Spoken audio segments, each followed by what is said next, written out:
I'm Tom with IWI. We're going to be discussing the Masada Slim, specifically how to remove the firing pin assembly, reassemble the firing pin assembly, and we're also going to be talking about how to switch the magazine release button from a right-handed shooter to a left-handed shooter. First thing we're going to do, verify the weapon's clear, cycle it a couple times, lock the slide to the rear, make sure there's no magazine in the mag well, chamber's clear, breech face clear, and this is the first part to disassembling. Now, there's another video on how to disassemble the Masada Slim, but you locking it to the rear is how you start anyway. Push the lever forward, the disassembly lever forward, lower the slide, kind of do a C-clip with your fingers, align the half moon cuts here, and remove the pin. Slide comes off, then you're going to remove the recoil assembly and then the barrel.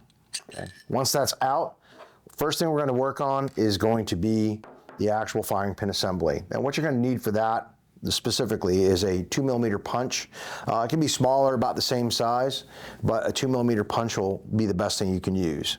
Now at the very back of the slide, inside, just inside the plate, there's a sleeve and there's a little half moon or a U-shaped cutout at the back, and the punch is basically right in it right there.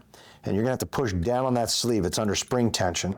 So the easiest thing you can do is put the slide on a table, put your thumb on the back of the plate, because this plate has to move down, push down on the sleeve, remove the plate, and you'll notice that the sleeve pops out. All you need to do is grab the firing pin and remove it. You've just removed that firing pin assembly.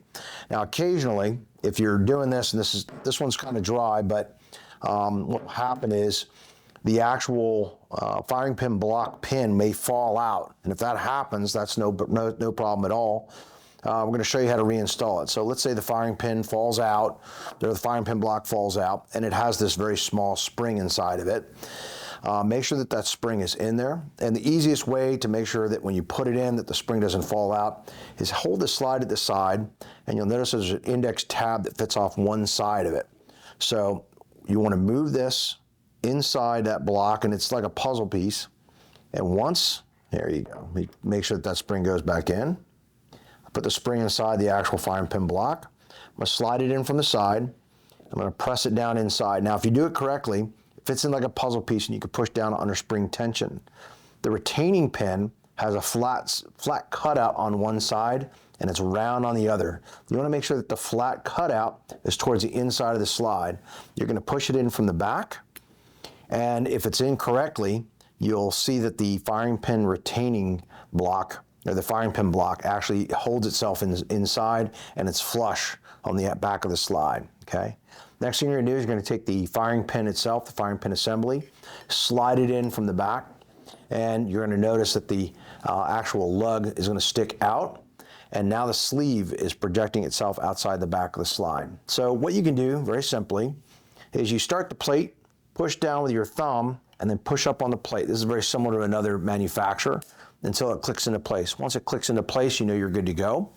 And if you want to check the slide assembly that you did it correctly, pull back on the block and make sure it springs back forward again. And then if you push down on the firing pin block and push forward on the rear part of the actual lug, you should see firing pin protrusion in the slide. That means it's assembled correctly. Okay, so this function is done. Okay.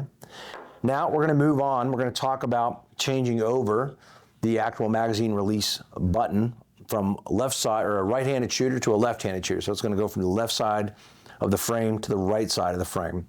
First thing we have to do is we're going to remove the frame or the receiver insert. And if you have a hockey puck, that's a great thing to have with a cutout in it. If you don't have a hockey puck, you can actually use like a tape roll, like duct tape roll or whatever, to put the frame against. That way we capture the pins as they come out so they don't fly across the room.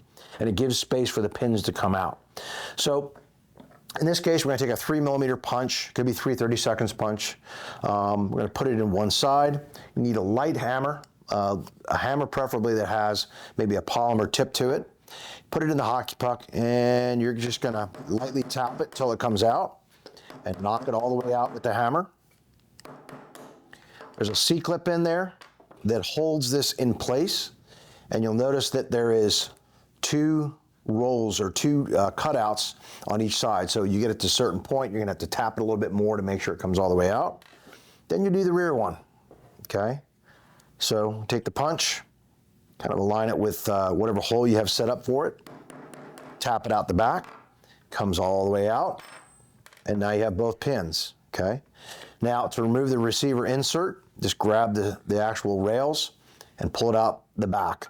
Now there's two little C-clips that hold these in place. There's a C-clip here at the front, C-clip here at the back. You want to make sure that those are in place when you put it back in, otherwise those pins won't retain themselves.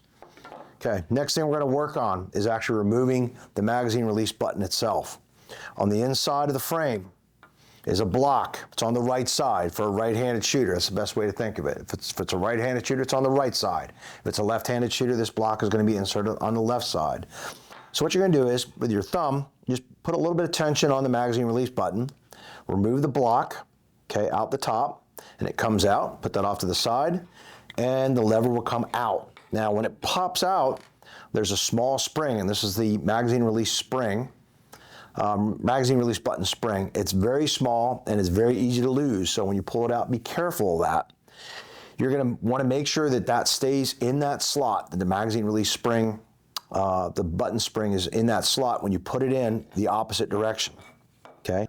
The best way to do this, so you don't lose everything, is we're going to drop it in, and we're going to let gravity work with us. So it's going to face up. You're going to kind of drop it in, and with your finger on the other side, you kind of press the lever up against the frame so it feels flush, then push the button in. That way you know it's working correctly, and you'll see there that when you push on it, that the latch is doing what it's supposed to do. Now, it was on the right side for a right-handed shooter. Because we're putting it on the left side, it's going to be the left side, left-handed shooter. The way it's going to install is you have a little cutout at the bottom and a block. That block keeps it from going too far inside the frame.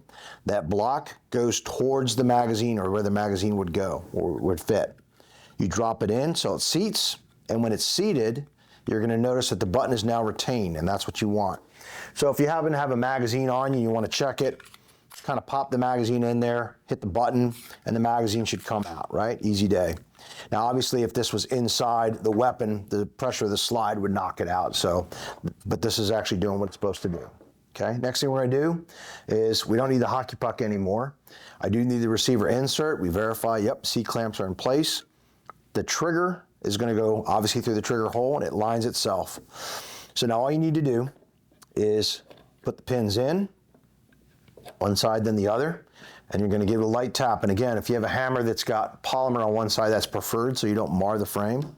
Give it a light tap, and then on the back one, give it a light tap, make sure it's seated.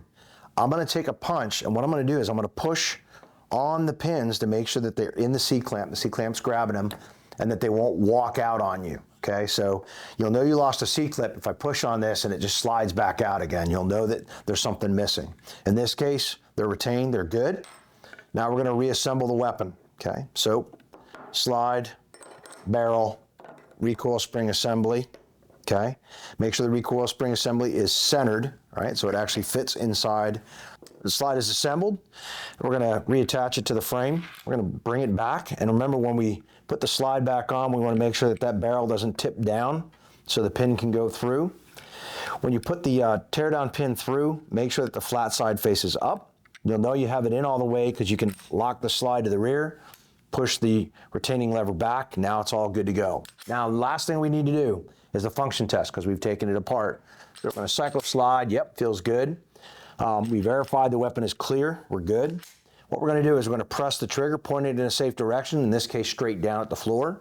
Press the trigger, hold the trigger back. While we hold the trigger back, we're going to cycle the slide, slowly reset the trigger. The weapon is now reset, so the weapon is functioning correctly. It's passed the function test.